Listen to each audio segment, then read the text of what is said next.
ሰላም ጤና ይስጥልን በመላው የአሜሪካ ግዛት ለምትገኙ የኛ ሰው ትውልድ ኢትዮጵያውያን በሙሉ እንደምናላችሁ እንደምንቆያችሁ እንዲሁም ከአሜሪካ ውጭ በተለያየ ሀገር ሆናችሁ ይሄን ዜናና መረጃ በአሁኑ ሰዓት እየሰማችሁ ለምትገኙ ሁሉ በቅድሚያ ሰላምታችን በያላችሁበት የዓለም ጥግ ሁሉ ይድረሳችሁ። በዚህ የዜናና የመረጃ ጊዜ ሁለት ሰበር መደመጥ ያለባቸው አስቸኳይ አሁን የወጡ ትኩስ ዜናዎችን ይዤ መጥቻለሁ። የመጀመሪያው ዜና ከተለያየ ዓለም እዚህ አሜሪካን ሀገር ለመጡ ስደተኞች ትውልድ ኢትዮጵያውያንንም ጨምሮ ማለት ነው እንደ መልካም ዜናና እንደ ሰበር ብስራት ሆኖ የወጣ ዜና ነው። ዜናውም እንግዲህ በፌደራል መንግስቱ ማለትም በፕሬዚዳንት ትራምፕና በሚኒሶታ ገዢ በቲም ወልዝ መካከል አንድ ስምምነት ተደርጓል ማለት ነው። እሱ ስምምነት ምንድነው? ዝርዝሩን እንመለከተዋለን። ለስደተኞች ያለው ጥቅም ምንድነው? ምን አድቫንቴጅ ይዞ መጣ? ለስደተኞች እፎይታ ይሰጣል ወይስ አይሰጥም የሚለውን በዝርዝር በዜና ወጃችን ለአድማጭ ተመልካቾቻችን ጥሪት አድርገን ፍንትዋ አድርገን የምናቀርብ ይሆናል። ሁለተኛው ዜናችን የተከበራችሁ አድማጭ ተመልካቾቻችን ሰሞኑን መቼም አንድ ታላቅ ጉድ የአሜሪካ ዲፓርትመንት ኦፍ ጀስቲስ ይዞ ወጥቷል። እንዳም ከዚህ ጋር ተያይዞ ፕሬዚዳንት ትራምፕ ከጀፈሪ ኤፕስታይን ጋር ግንኙነት አለው ተብሎ የተለያዩ አስደንጋጭ ቪዲዮዎች ጭፈራ ቤት ሁሉ ከሴቶች ጋር ፕሬዚዳንት ትራምፕ ሲማግጡ ሁሉ የሚያሳዩ ቪዲዮዎች ተለቀው ነበር። ከኢትዮጵያም ጭምር እንግዲህ ፕሮፌሰር ብርሃኑ ነጋም በዚህ ጉዳይ ላይ አሉበት የሚባል መረጃም ወጥቶ ነበርና በዚህ ጉዳይ ላይ ዓለም በሙሉ እየተነጋገረበት ይገኛልና ፕሬዚዳንት ትራምፕ ለዚህ ጉዳይ ቀጥተኛ ቃል በቃል ምላሽ ሰጥተዋል። አስገራሚ ምላሽ ነው የሰጡት። ምን ምላሽ ሰጡ? አነጋጋሪ የሆነው ምላሽስ ምንድነው የሚለውን የፕሬዚዳንቱን ምላሽ ደግሞ ቃል በቃል እናስደምጣቸዋለን። ይዘነዋል። አሁን ወደ ዝርዝሩ አልፍ ያለው እናንተ የዩቲዩብ ቻናሉን ሰብስክራይብ እያደረጋችሁ ግቡ። እኔ ዜናዎቹን ለእናንተ በሚመጥን በጥራትና በብቃት ማቅረብ እንቀጥላለሁ። ለስደተኞች እንደ ታላቅ ብስራትና እንዲሁም እፎይታ ይሰጣል ስለተባለለትም የአይሲ ኤጀንቶች ከሚኒሶታ ተጠራርገው የሚወጡበትን ስምምነትና እንዲሁም የፕሬዚዳንት ትራምፕ ከሚኒሶታ ገዥ ጋር ወይም የትራምፕ አስተዳደር ከሚኒሶታ ገዥ ጋር ያደረገውን ከስደተኞች ጋር ተያይዞ ማለት ነው ያደረገውን ስምምነት ከማቅረባችን በፊት ሰሞኑን ዓለምን በሙሉ እያነጋገረ ስለሚገኘው የጀፈሪ ኤፕስታይን ከሱ ጋር ተያይዞ የወጣውን ፋይል ለዚህም ፕሬዚዳንት ትራምፕ የሰጡትን ምላሽ ልናስደምጣችሁ ነው። በቀጥታም የፕሬዚዳንቱን ንግግር አድምጠን እንመለሳለን። ዝርዝሩን እኛ ይዘነዋል። ፍትፈታውን ትንተናውንና ዜናውን ደግሞ እኛ የምንቀጥል ይሆናል ማለት ነው። አሁን በቀጥታ ከዚህ ጉዳይ ጋር ተያይዞ ፕሬዚዳንት ትራምፕ የሰጡትን ምላሽ እንዲህ ቃል በቃል አድምጠን እንመለስ። And no, he made a statement about me and Jeffrey Epstein. I have nothing to do with that. I have nothing to do with Jeffrey Epstein. And in fact, if you look at the DOJ, they announced, they released 3 million pages. It's like this is all they're supposed to be doing.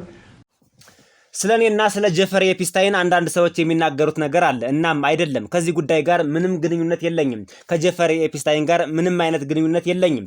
በእውነት የፍትህ ሚኒስቴር ዲፓርትመንት ኦፍ ጀስቲስ ብትመለከቱት እነሱ እስከ 3 ሚሊዮን ገጾች ያህል ሰነዶችን እንደለቀቁ አስታውቀዋል። እንዲሁም ይህ ብቻ ነው ስራቸው የሚያስብል ይመስላል። ነገር ግን በእውነትም የፍትህ ሚኒስቴሩ ሌሎች የሚያስፈልጉ ነገሮች አሉን ብሎ መናገር ቆም ብሎ ማሰብ ነበረበት። ይህን ነገር ላይ ወይም በዚህ ጉዳይ ላይ ጊዜ ከማባከን ይልቅ ሌሎች አስፈላጊ ስራዎች አሉን ብለው ቆም ብለው ማሰብና መስራት ነበረባቸው። ምክንያቱም በመጨረሻ ይህ ጉዳይ ከኔ ጋር ምንም አይነት ግንኙነት እንደሌለው ተገልጿል ይላሉ። እንግዲህ ፕሬዚዳንቱ ዲፓርትመንት ኦፍ ጀስቲስ የሚባለው መስሪያ ቤት ሌላ ምንም ስራ እንደሌለው ምንም ስራ እየሰራ እንዳልሆነ እንደዚህ አይነት ነገሮችን ሲፈበርክ እንደሚውል ነው ፕሬዚዳንቱ የተናገሩት። በነገራችን ላይ ይህ ጉዳይ ከአብዛኛዎቹም ዓለም አቀፍ ታዋቂ ተጽዕኖ ፈጣሪ ሰዎች ባለስልጣናት እንግዲህ አስቡት የሳውዲው አልጋወራሽ ልውል የሚባሉት በዚህ ጉዳይ ላይ አሉበት። የአልጀዚራው ጋዜጠኛ ማህዲ ሐሰን በዚህ ጉዳይ ላይ አለበት። እነ ቢል ጌት በዚህ ጉዳይ ላይ አሉበት። እነ ቢል ክሊንተን በዚህ ጉዳይ ላይ አሉበት። እነ ፕሬዚዳንት ትራምፕ አሉበት። ኢትዮጵያ ውስጥም እንግዲህ የኢትዮጵያው ትምህርት ሚኒስቴር ፕሮፌሰር ብርሃኑ ነጋም እዚህ ጉዳይ ላይ አለበት። እንግዲህ ይሄን ጉዳይ ብዙዎቻችሁ ሰምታችሁታል። ምናልባት ለጉዳዩ አዲስ የሆናችሁ ካላችሁ ጀፈሪ ኤፕስታይን በወሲብ ንግድ የታወቀ እድሜያቸው ገና ከ18 ዓመት በታች ያሉ ወጣቶችን በወሲብ ንግድ ለባለስልጣናት ሲያቀርብ የነበረ በሆነ ጊዜ የሂሳብ አስተማሪ የነበረ ምንም ገንዘብ ያልነበረው ከሆነ ጊዜ በኋላ ግን የናጠጠ ሀብታምና ዝነኛ የነበረ ግለሰብ ነው። ወደ እስር ቤት ከገባ በኋላ እዛው እስር ቤት ውስጥ እንዳለ ሰውነቱ ቀልቶ ህይወቱን በራሱ ጊዜ እንዳጠፋ ወይም ሱሳይድ እንደፈጸመ የሚነገርለት ግለሰብ ነውና አንድ ደሴት አለ፣ ትልቅ ደሴት። እዛ ደሴት ውስጥ እንግዲህ ልጃገረዶችን በገንዘብ ከትምህርት ቤት እየወሰደ በጣም በብዙ የሚቆጠሩ ልጃገረዶችን ማለት ነው ለባለስልጣናትና ለታዋቂ ሰዎች ያቀርባል። እንደዚህ አይነት ግለሰብ ነው። እንዲሁም የእርዳታ ድርጅትም አለው። እንግዲህ ፕሮፌሰር ብርሃኑ ነጋን ያጠመደበት አንደኛው ትልቁ ነጥብ ምንድነው? ይህ ግለሰብ ታዋቂ ፕሮፌሰሮችንና እንዲሁም ታዋቂ ስኮላርስ የሚባሉትን ግለሰቦች ማለት ነው በመንግስት ወይም በፖለቲካ ተጠቂ የሆኑ ነው ብሎ የሚያስብ ከሆነ ፈንድ ያደርጋቸዋልና ፕሮፌሰር ብርሃኑ ነጋ ከዚህ ሰው ፈንድ ተቀብለዋል የሚባል መረጃ ነው እንግዲህ ያለው። ከዚህ ሰው ጋር የተገናኘ በሙሉ እንግዲህ በወሲብ ንግድ፣ አጠቃላይ በብልግናና በምግጥና በአስቀያሚ ነገር ተከሶ ይገኛል ማለት ነው። ግለሰቡ አሁን በህይወት የለም፣ ከሞተም ከ10 ዓመት በላይ አልፎታልና ፕሬዚዳንት ትራምፕ እዚህ ቪዲዮ ላይ እንደምትመለከቱት እንግዲህ ከኤፕስታይን ጋር ተገናኝቶ አብረው ሲጨፍሩ ችኮችን ሲያማልሉ እጅግ አጸያፊ ነገር ሲሰሩ ቪዲዮ ተለቋል። በእርግጥ ይሄ ቪዲዮ ከወጣ ቆይቷል። በነገራችን ላይ በጣም ብዙ ጊዜው ነው። አሁን ዲፓርትመንት ኦፍ ጀስቲስ የሚባለው እንግዲህ 3 ሚሊዮን የሚጠጉ ፋይሎችን 3 ሚሊዮን መሰለኝ የሚጠጉ ፋይሎችን አግኝቻለሁ በማለት ፕሬዚዳንት ትራምፕም እዚህ ውስጥ አሉበት ሲሉ ፕሬዚዳንት ትራምፕንም ጭምር መረጃቸውን ኤክስፖዝድ አድርጓል። የኢሜል ልውውጥ አላቸው፣ የተጻጻፉት ቴክስት አለ ከሴቶች ጋር ከህፃናት ጋር በተለይ እድሜያቸው ካልደረሰ ከለጋ ህፃናት ጋር ቆነጃጅት ጋር ሲጨፍሩ እንግዲህ ፕሬዚዳንት ትራምፕን እዩዋቸው፣ መላሳቸውን ያወጣሉ፣ በጣም አጸያፊ ነገር ያደርጋሉ። በቃ ይሄ ነው የተለቀቀው ቪዲዮና ለዚህ የሰጠው ምላሽ አንደኛው ዲፓርትመንት ኦፍ ጀስቲስ የሚባለው ተቋም ሌላ ስራ የለውም፣ ስራ ፈት ነው፣ ሌላ መስራት ሲችል እዚህ ላይ ሲለፋ ሲደክም ይውላል ነው እንግዲህ ፕሬዚዳንቱ የሚሉት። And frankly, the DOJ, I think, should just say, we have other things to do, because that whole thing has turned out, I mean, other than Bill Clinton and, Bill Gates and lots of people that there are a lot of questions about it, but nothing on me. But it was even sort of better than that, because they found that Jeffrey Epstein and this sleazebag writer named Michael Wolff were conspiring against Donald Trump to lose the election.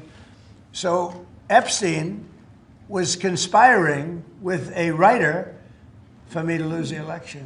So right there, you know that I had nothing to do with this guy. But yeah, it's a terrible thing. The amount of time that's being wasted. When Epstein was alive, like 10 years ago, nobody cared about it. But they're only doing it. But now it's really hitting back on them because Bill Clinton is such a big part of it. The Democrats are pushing it. And the problem is that it's turning out to be the Democrats that were with and conspired with Epstein. So I think you're probably going to see a little pullback from them. But think of it. They were working together to try and help me lose the election. But this is the Oval Office, so I guess that didn't work out too well. Okay. ማለቴ ከቢል ክሊንተን እና ከቢል ጌትስ እና ከሌሎች ብዙ ሰዎች በስተቀር በዚህ ጉዳይ ላይ ብዙ ጥያቄዎች አሉ። ነገር ግን ስለኔ ምንም ነገር የለም። ከዚህም በላይ ከዚህ የተሻለ ነገር እንኳን አልተገኘም። ጀፈሪ ኤፕስታይን እና ሚካኤል ወልፍ የተባሉ አስነዋሪ ጸሐፊዎች ዶናልድ ትራምፕ በምርጫውን እንዳያሸንፍ በመተባበር እየሰሩ እንደነበር ተረድቻለሁ። ማለትም ኤፕስታይን ከአንድ ጸሐፊ ጋር ተባብሮ እኔ ምርጫውን እንዳላሸንፍ ይሄን ነገር ፈጠረ ነው እንግዲህ የሚሉት ፕሬዚዳንቱ። ምርጫ እንዳላሸንፍ የተደረገብኝ ሴራ ነው እንጂ የተደረገብኝ ኮንስፓይረሲ ነው እንጂ እኔ በዚህ ጉዳይ ላይ የለውበትም፣ ንጹህ ሰው ነኝ እያሉ ነው ፕሬዚዳንቱ። ቪዲዮአቸው ግን በግልጽ እየታየ ነው እንደምትመለከቱት። ከዚህ ነገር በቀጥታ መረዳት ትችላላችሁ። ከዚህ ጋር ምንም ግንኙነት እንዳልነበረኝ ለማወቅ መቻል አለብን። ነገር ግን ይህ ጉዳይ ራሱ መጥፎ ነው፣ በሱ ላይ የሚባክነው ጊዜም እጅግ ከፍተኛ ነው ይላሉ። ለጠየቃቸው ሰው ነው ምላሽ እየሰጡ የሚገኙት። እንግዲህ ጋዜጣዊ መግለጫ ነው ያደረጉት ፕሬዚዳንት ትራምፕ። ኤፕስታይን ከ10 ዓመታት በፊት በህይወት ሳለ ማንም በዚህ ጉዳይ ላይ የሚገደው ሰው አልነበረም። ጉዳዩም ተራ ነበር። አሁን ግን ነገሩ በእነሱ ላይ ተመልሶ እየመጣ ነው። ምክንያቱም ቢል ክሊንተን በዚህ ጉዳይ ውስጥ ትልቅ ሚና አለው። ዲሞክራቶች ነው ይሄን ነገር የፈበረኩት እና ዲሞክራቶች ነገሩን እየገፋፉት ነው ይላሉ ፕሬዚዳንት። እንግዲህ ቢል ክሊንተን ያው ብዙዎቻችን እንደምናውቃቸው የአሜሪካ ፕሬዚዳንት ነበሩ። ሂላሪ ክሊንተን ደግሞ የቢል ክሊንተን ባለቤት ናት። ከፕሬዚዳንት ትራምፕ ጋር ተወዳድራ ተሸንፋለች በምርጫ ማለት ነው። እነዚህ ቢል የሚባሉት ዊሊያም የሚባሉትን ስም ለመተካት በአሜሪካን ሀገር ቢል እያሉ ይጠራሉ ማለት ነው። ለምሳሌ ቢል ጌት ትክክለኛው ስሙ ሳይሆን ዊሊያም ጌት ነው የሚባለው ስሙ። ነገር ግን በአሜሪካውያኖች ባህል ዘንድ ዊሊያም የሚባለው በቢል ተተክቶ ይጠራል ማለት ነው። እና እነሱን ነው እየጠቀሰ የሚገኙት ፕሬዚዳንት ትራምፕ። ችግሩም ይህ ነው። ከኤፕስታይን ጋር ተባብረው የሰሩት ዲሞክራቶች መሆናቸውን እየታወቀ ነው። ስለዚህም ከነሱ ትንሽ መመለስ ታያለህ ብዬ አስባለሁ። ምክንያቱም ዲሞክራቶች የራሳቸው ስላሉበት በወንጀሉ ገፍተው አይከሱም ወይም አይጠይቁም እና ወደኋላ እያፈገፈጉ ነው የሚል ነገር ነው ፕሬዚዳንቱ የሚናገሩት። ነገሩን አስብ፣ እነሱ ተባብረው እኔ ምርጫውን እንዳላሸንፍ ለማድረግ የተሰራ ሴራ ነው። ነገር ግን ይህ ኦቫል ኦፊስ ነው። ምን ማለት ነው? ኦቫል ኦፊስ ነው ሲሉ እኔ አሁን በስልጣን ላይ ነኝ፣ እኔ አሁን ፕሬዚዳንት ሁኛለሁ፣ አልሰራም፣ ከሽፏል፣ ይሄ ነገር ይሄ ሴራው ከሽፏል፣ የከሸፈ ነውና እኔ በዚህ ጉዳይ ላይ የለውበትም ብለዋል። እንግዲህ ፕሬዚዳንት ትራምፕ ቪዲዮ ደግሞ እየወጣ ነው። የኢትዮጵያው ትምህርት ሚኒስቴር ፕሮፌሰር ብርሃኑ ነጋ ደግሞ ምን መግለጫ ይሰጥ ይሆን አይታወቅም። እንግዲህ የሚሰጠው መግለጫ አይታወቅም። በእርግጥ ይህ ሰው ወንጀለኛ መሆኑን ሳያውቁ ብዙዎች ከሱ ጋር ተነካክተዋል። በነገራችን ላይ በብዙ ሰው መፍረድ አይቻልም። ኤፕስታይን እንደዚህ አይነት ወንጀል መስራቱን የማያውቁ በርካታ ታዋቂ ሰዎች፣ በጣም ብራንድ የሚባሉ ዓለም አቀፍ ተጽዕኖ ፈጣሪ ሰዎች ከዚህ ሰው ጋር ተነካክተዋልና በኋላ ወንጀለኛ መሆኑን ካወቁ በኋላ ግን ብዙዎቹ ለምሳሌ ቢል ጌትስ ከዚህ ሰው ጋር ርቋል፣ ያለውን ግንኙነት በሙሉ ሰርዟል። እንግዲህ አስቡት እንግዲህ በርካታ ዓለም አቀፍ ተጽዕኖ ፈጣሪ ሰዎች ከዚህ ግለሰብ ጋር ማግጠዋል። የፕሬዚዳንት ትራምፕ ግን እውነት ነው እየተባለ ነው። ቪዲዮው በይፋ ወጥቶባቸዋል እንደምትመለከቱት። ይሄ ቪዲዮ በነገራችን ላይ ከብዙ ዓመት በፊትም የተለቀቀ ነበርና ኤአይ እንኳን በዚህ ደረጃ ሳይመጣ የተሰራ ነውና ፕሬዚዳንቱ ከምርጫ ጋር እንደዚህ አድርገው ምናምን ነው የሚሉት። በቂ ማስተባበያ አልሰጡም ነው። ወደ ቀጣዩ መረጃ አልፈናል። የተከበራችሁ አድማጭ ተመልካቾቻችን እናንተም ሁኔታውን ታዝባችሁታል። እንግዲህ ኮሜንት ላይ ትጽፉልናላችሁ። በጣም ሰርፕራይዝ የሚያደርግ ኮሜንት በዚህ ዙሪያ ላይ እንጠብቃለን ከአድማጭ ተመልካቾቻችን። ቀጣዩ መረጃ ለኛ ለስደተኞች ትንሽ እፎይታ ይሰጣል፣ እንዲሁም እረፍት ይሰጣል። በተለይ የአይሲ ፖሊሶች ማዋከብ፣ እስር፣ እንግልት አጠቃላይ የሚያደርሱብን ስቃይና መከራ ይቀንሳል ተብሎ በተወሰነ መልኩም ቢሆን የወጣ ሰበር ዜና አለ። እሱን ነው የማቀርብላችሁ። የነጩ ቤተ መንግስት የደንበር ጉዳዮች ኃላፊ የሆነው በቅርቡ የተሾመው ማለት ነው። ይሄ ቶም ሆማን አሁን ነው የተሾመው። በነገራችን ላይ በሱ ቦታ የነበረው ተሽሮ ወደ ካሊፎርኒያ ተወርሯል። ይሄኛው ደግሞ አዲስ ተሾሞ የመጣ ግለሰብ ነው። እንግዲህ ትውልድ አሜሪካውያን ከዳር ዳር ተጠራርተው ያደረጉት ሰላማዊ ሰልፍ በተወሰነ መልኩ ቢሆን ትንሽ ለውጥ እያመጣ ይገኛል። እስኪ ዝርዝሩን እንመልከተው። እስኪ መጀመሪያ እንግዲህ ቶም ሆማን 700 የሚሆኑ የአይሲ ኤጀንቶች በፍጥነት ከሚኒሶታ ተጠራርገው እንዲወጡ ትዕዛዝ ተሰጥቷል። ዛሬ ነው የተሰጠው። የድንበር ጥበቃና የከስተም ቦርደር ፕሮቴክሽን ወኪሎች ከሚኒሶታ በአፋጣኝ እንዲወጡ መወሰኑን ቃል በቃል ተናግሯል። በራሱ አንደበት ተናግሯል። የእሱን ንግግር ግን እናስቀድማትና የእሱን ንግግር አድምጠን እንመለስ። During my press conference last week, I reported I had productive discussions with various state and local officials, including Governor, Attorney General, Mayor Frey, and law enforcement officials about increasing coordination in a lawful way between the county jails and ICE to avoid public safety threats being released back in the community. While we had our differences, one thing was clear. We all committed to public safety for all who live in the Twin Cities. We have made significant progress under the direction of President Trump, working with state and local officials here in Minnesota, and I expect that to increase in the coming weeks. We continue to have discussions. I'll have discussions this afternoon. We currently have an unprecedented number of counties communicating with us now and allowing ICE to take custody of illegal aliens before they hit the streets. Unprecedented cooperation. And I'll say it again. This is efficient, requires only 1 or 2 officers to assume custody of a criminal alien target rather than 8 or 10 officers going into the community and arresting that public safety threat. እንግዲህ ክቡራን አድማጭ ተመልካቾቻችን እንደሰማችሁትና እንዳዳመጣችሁት ይሄ ነው እንግዲህ አዲሱ ተሿሚ መልእክትም አስተላልፏል። ያነሳቸው ዋና ዋና ነጥቦችን ባጭሩ እኛ እናቀርብላችኋለን። የመጀመሪያው ቶም ሆማን ያቀረባቸው ሐሳቦች ማለት ነው። የመጀመሪያው ወዲያውኑ 700 የሚደርሱ የአይሲ ኤጀንቶች ከሚኒሶታ ተጠራርገው እንዲወጡ አስቸኳይ ትዕዛዝ ተሰጥቷል። የድንበር ጥበቃ ቦርደር ፓትሮል የከስተም ኤንድ ቦርደር ፕሮቴክሽን ሲቢፒ ወኪሎች ከሚኒሶታ ይወጣሉ። ይህ የፌዴራል ኃይልን በግምት 25% ያህሉን ይቀንሳል ነው የሚለው። አንዳንዶቹ ጨዋታ ተራ ማስተባበያና ፓራስታሞል ማስታገሻ ናቸው። ጥልቅ የሆነ ማሻሻያ አልተደረገም። ከዚህ በፊትም ካሜራ አድርጉ ምናምን የሚሉ ማስተባበያዎችን አይተናል። አሁንም 25% ብቻ ነው የሚቀንሰው ተብሏል። 25% ብቻ ማለት በጣም ትንሽ ነው። የሚቀሩ ወኪሎች ቁጥር ከዚህ በኋላ በትዊን ሲቲ በተለይ እነዚህ መንትያ ከተሞች በሚባሉት በሚኒያፖሊስ እና በሴንት ፖል ማለት ነው አካባቢ በግምት 2000 የሚሆኑ ወኪሎች እዚሁ አካባቢ እንዲቀሩ ተወስኗል። በጣም ቁማር ነው እየተጫወቱብን ያሉት። ይህ ቁጥር ከቀደመው የድንበር ከሰፈሩት ብዛት አንጻር እንግዲህ 150 ወኪሎች ነበር ከዚህ በፊት ያሉት። ሲነጻጸር የተወሰነ የቁጥር ጭማሪ ያሳያል አይነት መረጃ ነው የወጣው። የትብብር ስምምነቱ ዋናው ነጥብ ይሄ ነው። ይህ ውሳኔ የተወሰነው ከሚኒሶታ ካውንቲዎች ጋር የተደረሰውን ከዚህ በፊት ያልተለመደ ትብብርን ተከትሎ ነው ይላል። ስለተባበሩ እሺ በጎ ብለው የአይሲ ኤጀንቶችን የፕሬዚዳንት ትራምፕ የሚልኳቸውን የፌዴራል ኤጀንቶችን አብረው ለመስራት ስለተስማሙ ነው ይላል።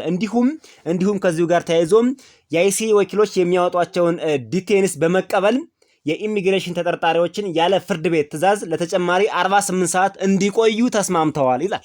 ይሄ ነው እንግዲህ ትልቁ ስምምነት። ምንድነው ይሄ ነገር አንድምታውና ዝርዝር መረጃው የሚለውን ስንመለከተው አንድ ስደተኛ ተጠርጥሮ ጥርጣሬ ካለበት ወይም ኢሌጋል ከሆነ ወይም ደግሞ ቋሚ የመኖሪያ ሰነድ ከሌለው ወይም ደግሞ ባጭሩ ህገወጥ ሰነድ የያዘ ከሆነ ሰነድ የሌለው ግለሰብ ከሆነ መጀመሪያ የአይሲ ወኪሎች የፌዴራል ፕሬዚዳንት ትራምፕ የሚያሰማራቸው ማለት ነው እነሱ ትዕዛዝ ያወጣሉ ማለት ነው።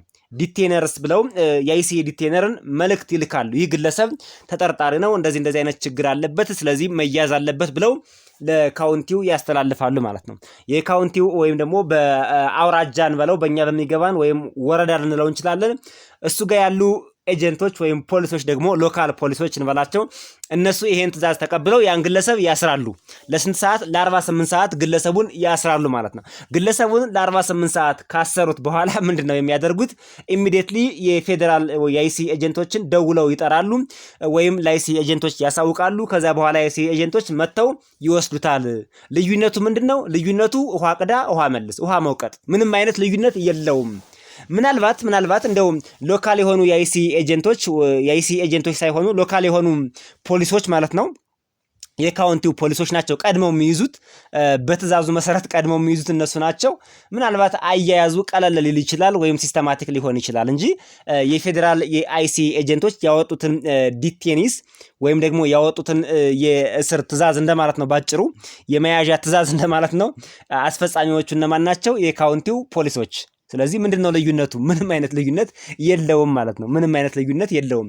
ሁለቱ ተስማምተዋል ለመባል ካልሆነ በቀርና ሴፍ በሆነ መልኩ በጥሩ ሁኔታ እንይዛቸዋለን። በር ሳንሰብር፣ መኪና መስኮት ሳንሰብር፣ እንዲሁም ቀስ አድርገን ባጭሩ አሳስቀን አታለን በሲስተም እናባራቸው ነው እንጂ የተለየ ነገር እንደኛ ሚዲያ አላገኘንበትም ማለት ነው። ከ48 ሰዓት በኋላ የያዙትን ያሰሩትን ወረዳዎች ወይም ካውንቲዎች ልንላቸው እንችላለን ወይም አውራጃዎች ለፌዴራሉ አሳልፈው ይሰጣሉ። አሳልፈው የማይሰጡ ቢሆን ነበር መልካም የሚሆነው። አሳልፈው ከሰጡ ምን ትርጉም አለው? ምንም ትርጉም የለውም ማለት ነው። ፕላስ ደግሞ የአይሲ ኤጀንቶች የሚልኩትን ትዕዛዝ ሙሉ በሙሉ የሚያስፈጽሙ ከሆነ ይሄ ግለሰብ መያዝ የለበትም ብለው የማይወስኑ ከሆነ መሸጋገሪያ ድልድይ ናቸው ማለት ነው። እነዚህ የካውንቲው ፖሊሲዎች ወይም በየካውንቲው ያሉ ፖሊሶች ሎካል ፖሊሶች የምንላቸው ወይም ሎካል ኤጀንቶች እንበላቸው መሸጋገሪያ ድልድይ እንጂ ምንም ትርጉም የላቸውም ማለት ነው። ስምምነቱ ይሄ ነው። እንግዲህ የተከበራችሁ አድማጭ ተመልካቾቻችን ሌላው የተሟላ መውጣት ግብ የሚለው ይሄ ሆማን የሚባለው ግለሰብ የፌዴራል ኃይል ሙሉ በሙሉ ለማስወጣት ነው የሚለው። በትብብሩ ይወስነዋል ነው። ትብብሩ ካውንቲዎች የሚያደርጉት ኮኦፕሬሽን ይወስነዋል። በእነሱ እንወሰናለን። እነሱ በደንብ ከሰሩ፣ በደንብ ካሰሩ፣ በደንብ ካባረሩ ማለት ነው የእኛን የአይሲ ኤጀንቶችን እናስወጣቸዋለን ምንም አይሰሩም ነው እያለ የሚገኘው። ሌላው ደህንነትና ቅንጅት የፌዴራል ወኪሎች ከአካባቢው ፖሊስ ጋር ሙሉ በሙሉ ተቀናጅተው እየሰሩ መሆኑን አጽንኦት ሰጥተዋል። አሁንም ተጀምሯል ነው የሚሉት። ይህ ትብብር ለወኪሎችም ሆነ ለህዝቡ ደህንነት የተሻለ አካባቢ እንደሚፈጥር ተናግረዋል። የቀደምት ችግሮች ምላሽ በቅርቡ በፌዴራል ወኪሎች ምክንያት 2 የአሜሪካ ዜጎች መገደላቸውና በዚህ ምክንያት የተፈጠሩ ግጭቶች ተከትሎ ይህ ከፊል መውጣት እንደ አንድ ትልቅ ነገር ተደርጎ እርምጃ ተወስዷል ሲል ጠቁሟል ነው የሚለው። በአጭሩ ብዙም እዚህ ግባ የሚባል የሚያስደስት ነገር የለውም ሁኔታው ማለት ነው። ሁኔታው የተለየ ነገር የለውም የሚለውን መያዝ ይሻላል። የተከበራችሁ አድማጭ ተመልካቾቻችን ምንድነው ነገሩ? የአይሲ ፖሊሶች በቀጥታ ከፌዴራል መጥተው ከሚይዟችሁ ይልቅ እዚህ ሎካል ያሉት ፖሊሶች ቀስ አድርገው አግባብተው እያሳሳቁ ይውሰዷችሁና ለፌዴራሉ አይሲ ይስጧችሁ። ይሄ ቁማር አይነት ነገር ነው እንጂ የተለየ ለውጥ የለውም በሚለው ብንስማማ ይሻላል። የእናንተን ሐሳብ አስተያየት ደግሞ ብትጽፉልን በርግጥ ለብዙሃኑ ይጠቅማልና የተከበራችሁ አድማጭ ተመልካቾቻችን እኛ ለሰዓቱ ያዘጋጀናቸው ዜናዎችና መረጃዎች እነዚህ ነበሩ። በሌሎች ዜናዎችና መረጃዎች እስከምንገናኝ በያላችሁበት ሰላም ቆዩን።